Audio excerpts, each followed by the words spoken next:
I don't do intros. How you guys doing today? I'm doing all right today.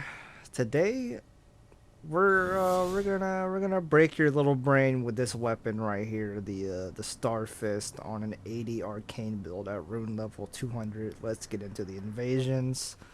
Um, I'm just gonna let this clip speak for itself, and then we're gonna do a quick instant replay, and then I'll sit you down and we'll talk about it. And here's the instant replay.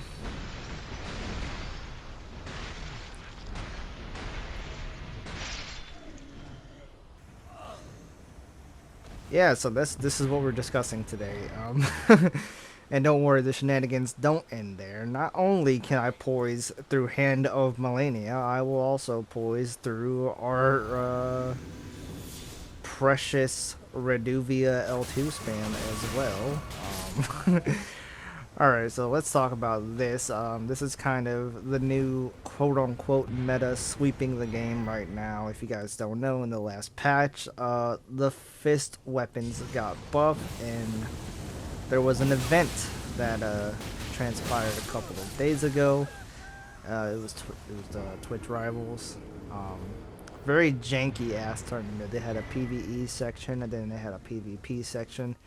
And a lot of the contestants decided that they wanted to use the Star Fist, and for good reason. It might be the best fist weapon in the game. It's like tied between that and maybe the Spike Cestus. I don't really know. I don't really use fist weapons. Maybe this one is better. I don't know.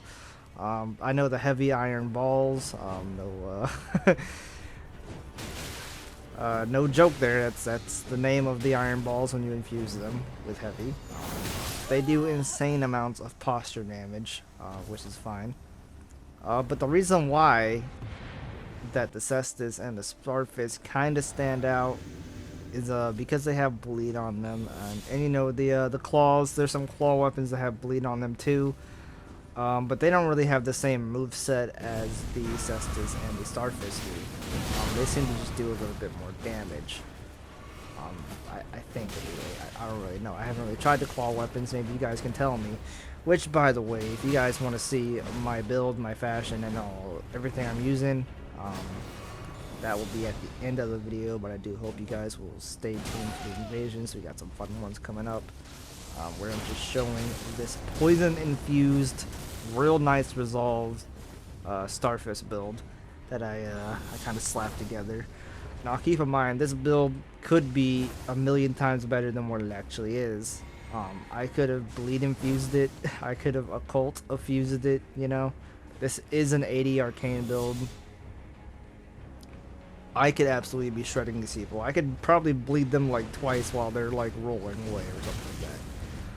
But I wanted to do something different with my arcane build than most people do. I go for the most status elements that I can go for, pretty much.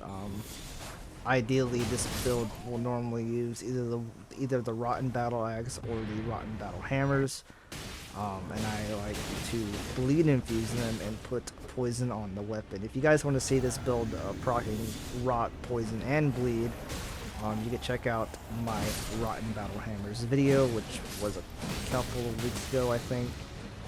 But you know, this build is just poison infused World Night Resolve Starfist because I really wanted to see how the weapon performs. And the first time I tried this weapon, actually, I I invaded some gankers in Liurnia, which, by the way, we're gonna have a clip of some gankers in Liurnia. Not the same clip I'm talking about, but just another clip. Where they were spamming spells at me and R1 heavy thrusting sword at me, and then I got tired of running away and I just turned around and pressed R1, and then all of a sudden I did like 2,000 damage to both of them and they both died. It was actually kind of absurd. So ever since that, I was like, I gotta try to do a Starfist video because these weapons are they're probably gonna be everywhere very soon. Like they're probably gonna be like the new Rivers of Blood. I know Reduvia has like a surge in popularity right now. I don't know why exactly. It feels like the community just didn't know that Reduvia existed, right?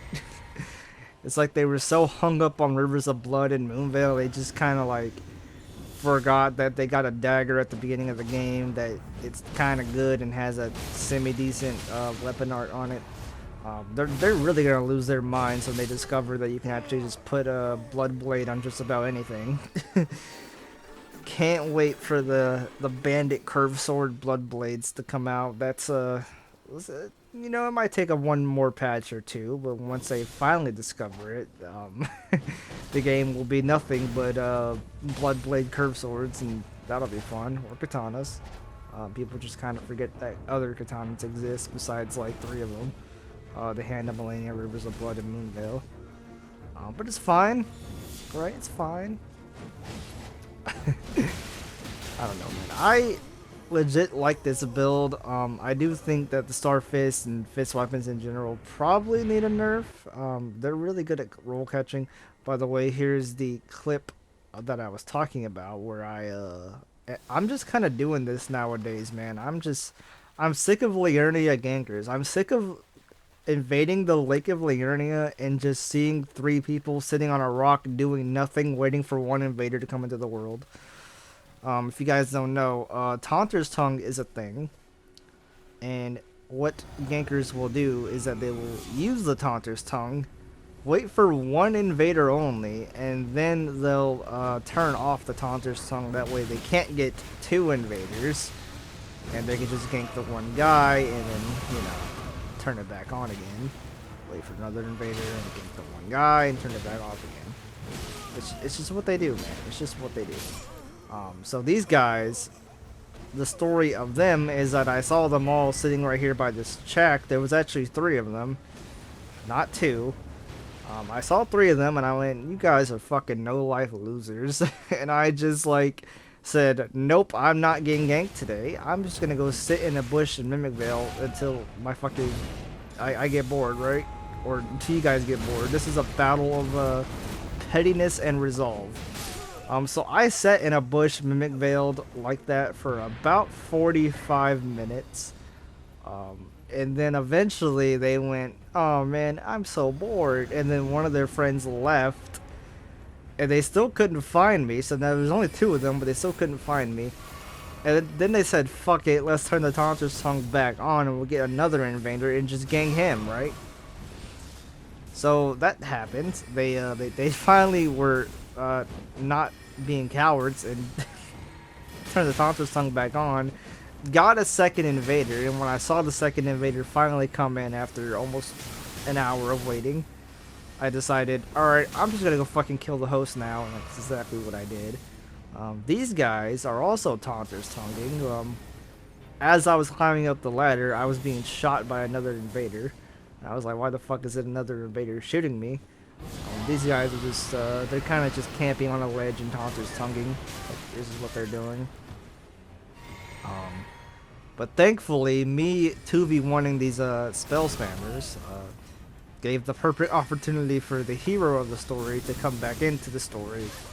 And here he is, and he takes out the Phantom there, and then, you know, these guys with their Harry Potter ass names. Oh no, your friend's dead. What are you gonna do? What's the plan now? Something that astonished me the other day. If you guys don't know, I played Dark Souls 3 on stream, and that jump that I just did right there, that's death in Dark Souls 3. Like, it's not even close. You can't fall very far in Dark Souls 3 without dying. And Elden Ring has this like weird thing where if you fall like an inch, like further than what you wanted to, you're probably dead too. I don't know, their fall damage is weird. Anyway guys, that's the video for today. If you like this kind of content, this kind of PvP content, this kind of build making content, duels, invasions, I do it all. Be sure to like and subscribe, man. Trying to hit 1,000 subscribers before the end of the year. I really do think that we can do it. So with that being said, guys, fare thee well. Peace out. And all that fun stuff. Bye.